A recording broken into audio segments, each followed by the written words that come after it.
warahmatullahi wabarakatuh. Kami dari kelompok 2 akan mempresentasikan tahap-tahap pelaksanaan penelitian tindakan kelas. Saya sebagai pemateri pertama akan menjelaskan tentang perencanaan tindakan kelas.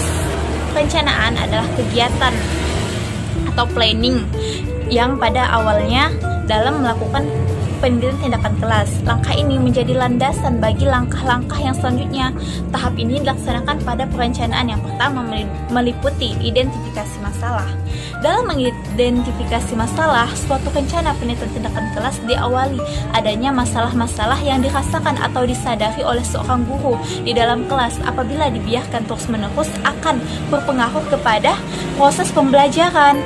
Adapun menurut pendapat para ahli Hopkins mengungkapkan bahwa penelitian tindakan kelas tidak selalu dalam mengidentifikasi masalahnya tidak selalu berdasarkan masalah-masalah yang ada, tetapi guru juga bisa melandasinya dengan gagasan-gagasan yang ada.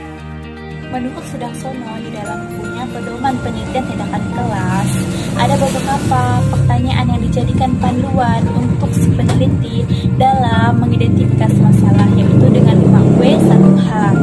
Ada pun pertanyaan-pertanyaan yang mengarah pada refleksi diri, membutuhkan keterbukaan dan kejujuran oleh seorang. Bismillahirrahmanirrahim. Baik, di sini saya akan menjelaskan materi tentang menganalisis dan merumuskan masalah. Nah, langsung saja. Menganalisis masalah adalah langkah yang harus dilakukan oleh seorang guru. Nah, setelah melakukan identifikasi, kita dapat menemukan beberapa masalah yang terkait dengan kegiatan pembelajaran di kelas. Nah, maka analisis bertujuan. Tujuan analisis itu adalah agar dapat menjadi lebih jelas dan dapat menduga faktor-faktor penyebab dari masalah tersebut. Nah, dalam tahap ini, peneliti menjelaskan tentang apa, mengapa, kapan, dan di mana, oleh siapa, dan bagaimana tindakan tersebut dilakukan. Nah, peneliti tindakan kelas yang ideal sebenarnya dilakukan berpasangan antara pihak yang melakukan tindakan dan pihak yang mengamati proses jalannya tindakan tersebut. Nah, bila dilaksanakan sendiri oleh seorang guru sebagai peneliti, maka instrumen pengamatan harus disiapkan dan disertai lembar catatan lapangan. Dalam pelaksanaan pembelajaran, rencana tindakan dalam rangka penelitian dituangkan dalam bentuk rencana pelaksanaan pembelajaran atau disebut dengan RPP. Nah, itu ya, sekian dari penjelasan dari saya tentang menganalisis dan merumuskan masalah. Selanjutnya akan dijelaskan oleh teman saya. Baik, terima kasih. Assalamualaikum warahmatullahi wabarakatuh. Perkenalkan, nama saya Anung. Baiklah, di sini saya akan menjelaskan tentang pelaksanaan penelitian tindakan kelas. Menurut Mu'alimin yang ditulis pada bukunya pada tahun 2014, bahwa pelaksanaan tindakan atau acting merupakan implementasi atau penerapan isi rancangan, yaitu melakukan tindakan di kelas sesuai dengan rencana yang telah disusun pada tahap perencanaan. Sebelum melaksanakan tindakan, perlu melihat kembali apakah rumusan masalah dan hipotesis yang dibuat sudah layak atau belum. Nah, jika sudah layak, maka langkah berikutnya yaitu menyiapkan langkah-langkah pelaksanaan dari PTK. Langkah-langkah pelaksanaan dari PTK yaitu ada 4. Yang pertama, kita sebagai peneliti harus membuat rencana pembelajaran dan skenario tindakan yang akan dilakukan terlebih dahulu, yakni bisa mencakup langkah-langkah yang dilakukan oleh guru dan siswa dalam kegiatan tindakan. Nah, yang kedua, menyiapkan fasilitas atau sarana pendukung yang diperlukan. Nah, fasilitas atau sarana pendukung ini misalkan alat peraga, media, dan segala hal yang diperlukan dalam rencana pembelajaran. Lalu yang ketiga, menyiapkan alat perekam, cara merekam serta cara melakukan pengamatan pada proses dan hasil kerja siswa. Selain itu, cara melakukan analisis data baik pada hasil observasi maupun pada hasil kerja siswa. Nah, yang terakhir, yang keempat, mempraktekkan sendiri hasil rancangan yaitu mensimulasikan pelaksanaan tindakan dengan mempertimbangkan waktu pelaksanaan dan metode tindakan yang akan dilaksanakan. Oleh karena itu, guru harus melihat jam mengajarnya. Sekian dari saya, terima kasih. Bismillahirrahmanirrahim. Baiklah, saya akan meneruskan pembahasan dari Anung.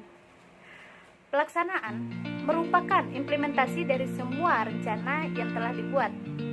Tahapan ini yang berlangsung di dalam kelas adalah realisasi dari segala teori pendidikan dan teknik mengajar yang telah disiapkan sebelumnya.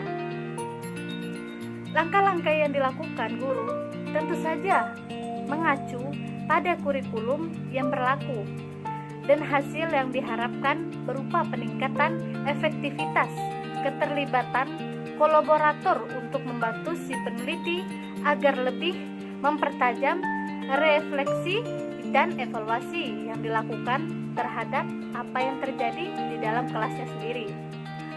Dalam proses refleksi ini, segala pengamatan, pengetahuan, dan teori pembelajaran yang dikuasai dan saling kait mengait. Baiklah, sekian dari saya. Terima kasih. Bismillahirrahmanirrahim. Assalamualaikum warahmatullahi wabarakatuh. Perkenalkan, nama saya Ramadhani. Di sini saya akan menjelaskan tentang pengamatan tindakan kelas. Pengamatan merupakan kegiatan observasi dilakukan bersamaan dengan pelaksanaan tindakan. Data yang dikumpulkan pada tahap ini berisi tentang pelaksanaan tindakan dan rencana yang sudah dibuat, serta dampak terhadap proses dan hasil instruksional yang dikumpulkan dengan alat bantu instrumen pengamatan yang dikembangkan oleh peneliti. Pada tahap ini perlu mempertimbangkan penggunaan beberapa jenis instrumen ukur penelitian guna kepentingan triangulasi data.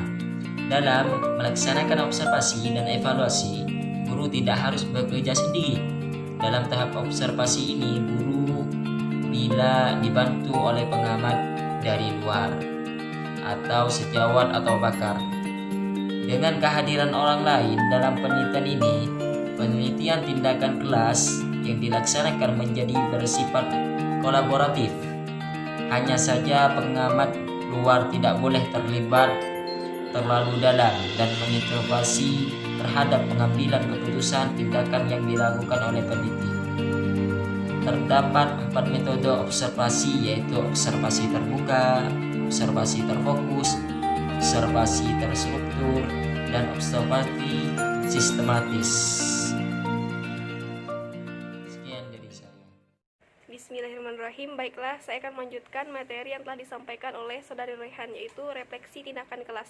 Refleksi merupakan tahapan untuk memproses data yang didapat saat melakukan pengamatan. Data yang didapat kemudian ditafsirkan dan dicari penjelasannya, dianalisis dan disintesis. Dalam proses pengkajian data ini memungkinkan untuk melibatkan orang luar sebagai kolaborator, seperti halnya pada saat observasi. Keterlibatan kolaborator ini hanya sekedar untuk membantu peneliti agar dapat lebih tajam melakukan refleksi dan evaluasi. Proses refleksi ini memegang peran yang sangat penting dalam menentukan suatu keberhasilan penelitian tindakan kelas. Dengan suatu refleksi yang tajam dan terpercaya akan mendapatkan masukan yang sangat berharga dan akurat bagi penentuan langkah dan tindakan selanjutnya. Sekian dari saya, terima kasih.